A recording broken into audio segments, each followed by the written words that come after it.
My beloved child, stop for a moment and listen carefully, because this message has found you at a moment when your heart may not yet understand what is happening behind the scenes.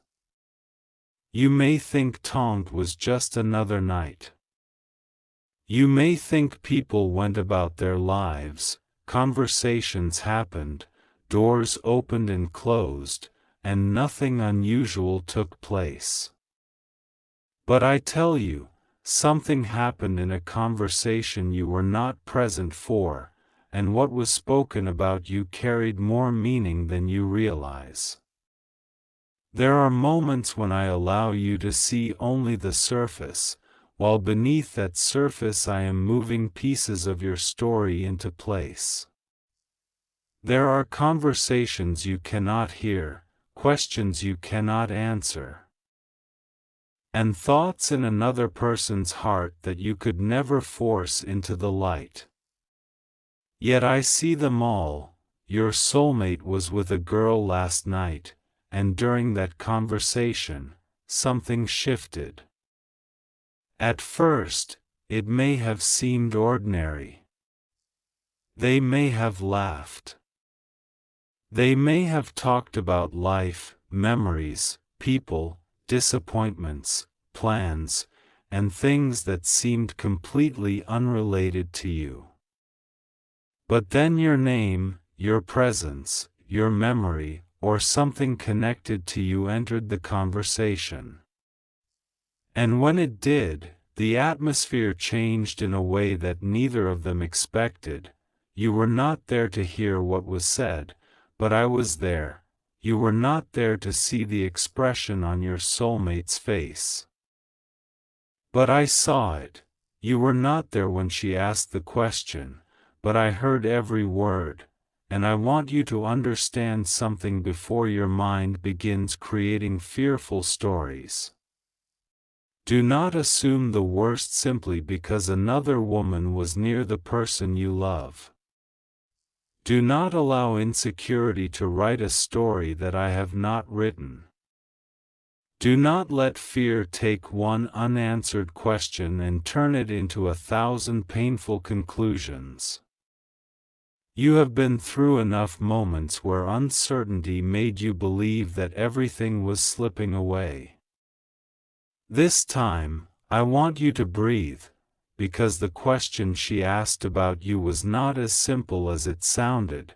There was something underneath it, something she wanted to understand.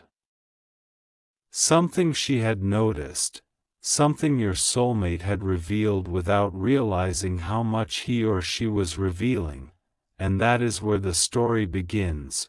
You may have wondered why this person has sometimes seemed distant, distracted, quiet, emotional, or difficult to understand. You may have asked yourself why someone who once appeared so close could suddenly become difficult to reach. You may have wondered whether their feelings changed. You may have wondered whether another person entered their life. You may have wondered whether you were forgotten.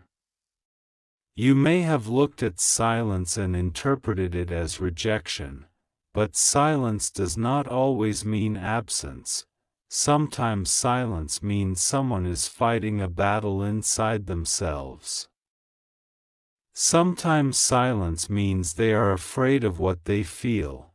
Sometimes silence means they are trying to understand why one person continues to occupy a place in their heart that no one else can replace. And sometimes, my child, silence is where I am doing my deepest work. Your soulmate has been thinking about you more than you know. There have been moments when your name appeared in their mind unexpectedly. There have been moments when an ordinary song reminded them of you. A place, a smell, a conversation, a date, a photograph, a familiar phrase, or even something completely insignificant brought you back into their thoughts. They may not have told you.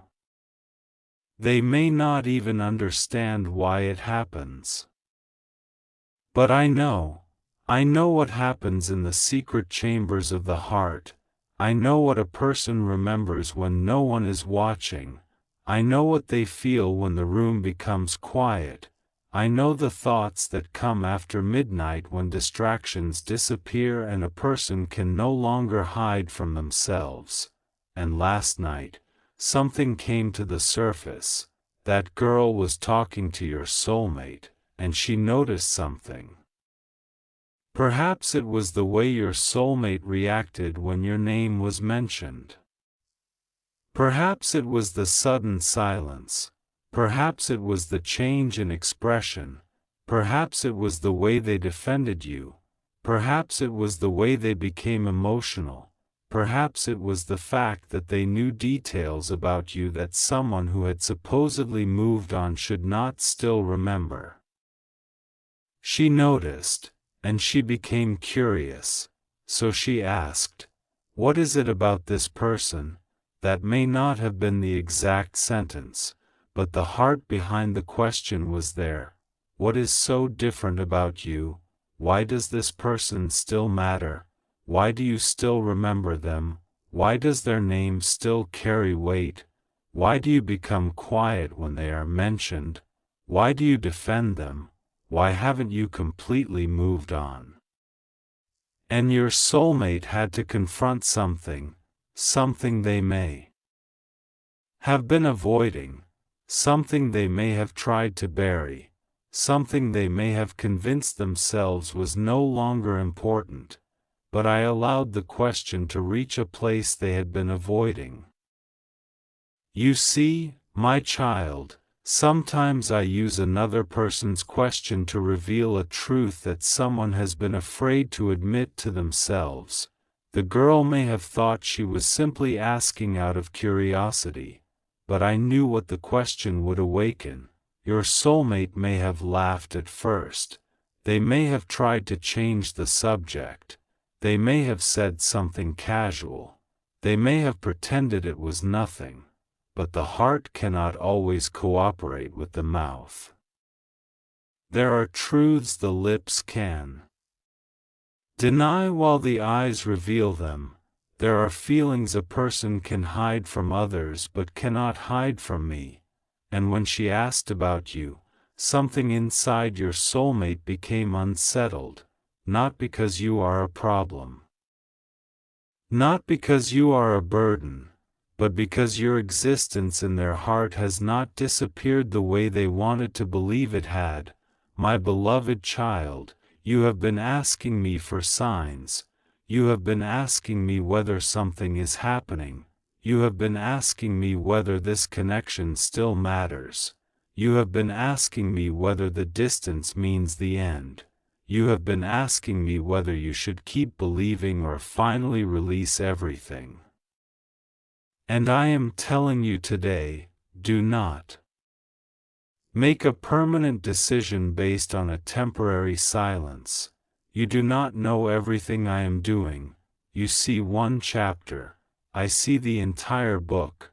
You see the closed door. I see what is being prepared behind it. You see the delay. I see the reason.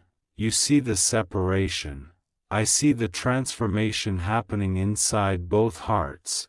There are things I have been working on that you cannot see yet, and this conversation was one of them. Your soulmate was not simply talking to another.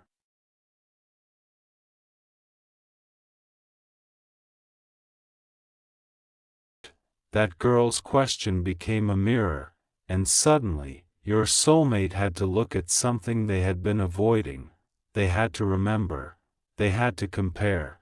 They had to think. They had to ask themselves why your memory still affects them. Why do they still wonder what you are doing? Why do they still care whether you are okay? Why do they still want to know whether you have moved on? Why do they still imagine what it would be like if things had gone differently? Why does the thought of someone else taking your place feel uncomfortable? These are not questions I reveal accidentally. There are moments when I allow the heart to become uncomfortable because comfort can sometimes keep a person asleep. Your soulmate needed to wake up, not because I want to force anyone, not because I manipulate hearts, but because sometimes a person becomes so accustomed to avoiding the truth that they need a moment that makes avoidance impossible. Last night may have been such a moment, and you may never know the exact details. You may never know every word spoken. You may never know how long the conversation lasted. You may never know what expression crossed your soulmate's face, but you do not need to know every detail for me to be working. I do not require your complete understanding before I begin moving. I require your trust, my child. There is something I want you to release right now.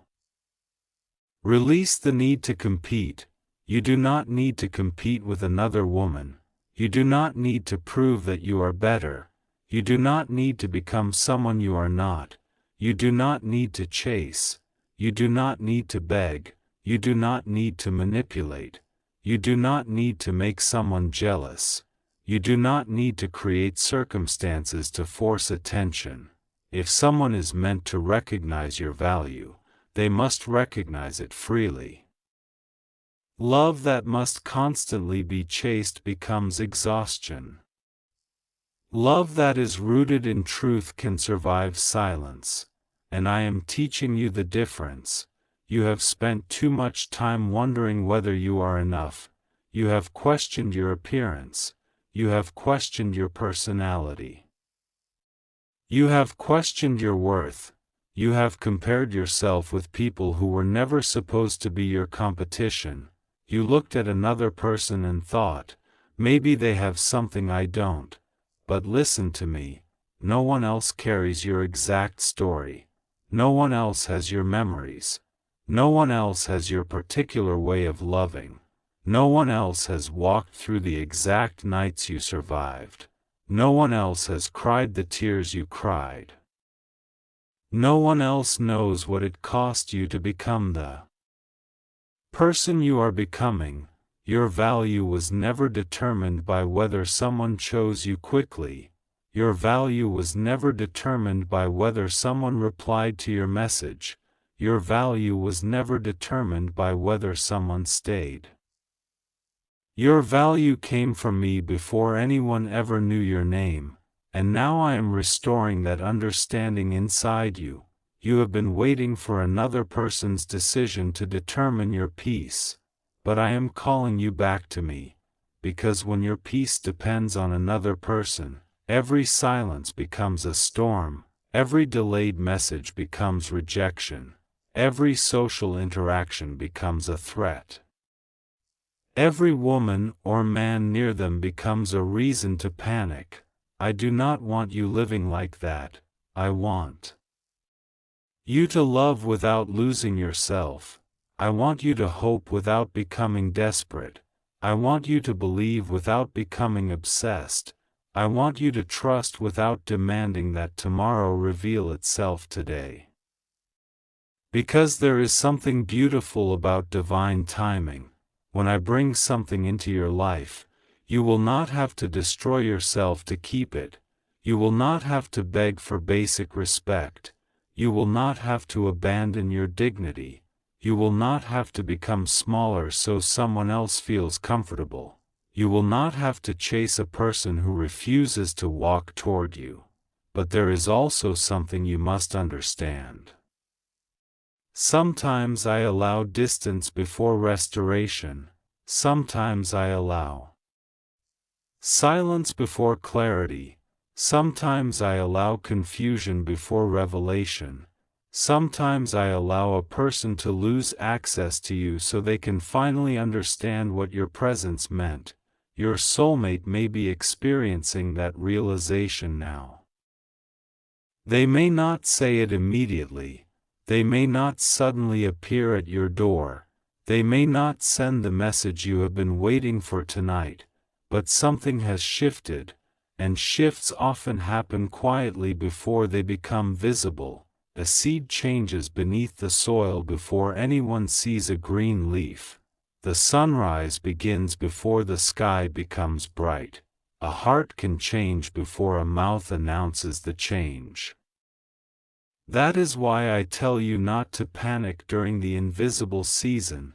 The invisible season is not the meaningless season. Some of my greatest work happens where human eyes cannot see. Think about how many things in your own life changed before you knew they were changing. Think about the doors that eventually opened after you thought everything was closed. Think about the people you once believed you could never live without, and how I taught you to survive without them. Think about the strength you discovered only because you were forced to stand alone. You thought you were being abandoned. I was teaching you independence. You thought I was withholding. I was protecting you. You thought the delay meant no. I was preparing something you could not yet carry.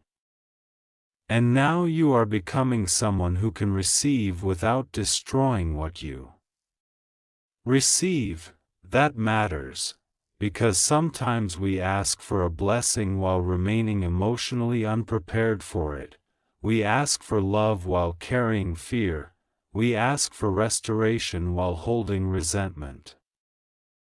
We ask for commitment while secretly believing we will eventually be abandoned. We ask for a new beginning while still living emotionally inside the old ending. But I am healing those contradictions in you. And I am working in your soulmate too. Perhaps your soulmate has been wrestling with regret. Perhaps they remember something they said. Perhaps they remember something they failed to say. Perhaps they remember the moment they walked away. Perhaps they remember the opportunity they ignored. Perhaps they wonder whether you still care. Perhaps they wonder whether they waited too long. Perhaps they are afraid that if they come back, you will reject them, and perhaps that fear is one reason they have remained silent. But last night's conversation brought some of these thoughts closer to the surface. That girl may have asked something simple like, "Do you still talk to them?" And your soulmate may have hesitated. That hesitation said more than a long explanation could. Perhaps she asked, "Are you still in love with them?" And maybe your soulmate did not answer immediately. Maybe they looked away. Maybe they changed the subject. Maybe they smiled awkwardly. Maybe they said, "It's complicated, but..." Sometimes, "It's complicated" is the sentence people use when "I still care" feels too vulnerable to say. Maybe she asked, "Would you ever go back?" And suddenly the past stood in front of them. Maybe they said, "I don't know," but their heart knew more than their mouth admitted. My child, I am not telling you this so you become obsessed with another person's every movement. I am telling you this so you understand that what looks finished may not be emotionally finished. But there is an important difference. You must not build your entire life around waiting. Do not put your life on pause. Do not stop growing. Do not stop smiling. Do not stop building your future. Do not stop becoming the person I created you to become. If restoration comes, let it find you living. Let it find you healed. Let it find you stronger. Let it find you peaceful. Let it find you no longer begging for what should be freely given. The greatest miracle may not simply be that your soulmate returns. The greatest miracle may be that you become so whole that you no longer fear whether they return. That is freedom, and freedom changes everything. Because when you are no longer terrified of losing someone, you can finally love from a place of truth rather than fear. You can say, "I want you," without saying, "I cannot live without you." You can say, "I hope we find our way back," without saying, "I will accept anything." just to keep you. You can love deeply and still have boundaries. You can forgive and still have wisdom. You can hope and still have discernment. That is the kind of heart I am creating in you. And perhaps your soulmate is being prepared for that kind of relationship too, because if the two of you ever come together again, it cannot be built on the same patterns that caused pain before. Something must change. Communication must change, honesty must change, consistency must change, fear must lose its control, pride must lose its throne, old wounds must stop directing new decisions. And both hearts must become willing to speak what they once hid. That is why I am allowing time. Time is not always punishment. Sometimes time is preparation. Sometimes distance gives people perspective. Sometimes silence exposes what noise concealed. Sometimes being apart allows someone to understand what being together made them take for granted. And last night, your soulmate may have realized that your absence has not erased you. It has made your presence more obvious. There is a strange thing about human hearts. Sometimes people recognize the value of something most clearly when they can no longer touch it. They begin to notice the empty space. They remember the conversations. They remember the laughter. They remember the way you cared. They remember the little things. They remember how you made them feel, and suddenly, someone else can ask a simple question and unlock an entire room of memories. That may be what happened. And now, my child, I want you to pay attention to what happens next, not with anxiety.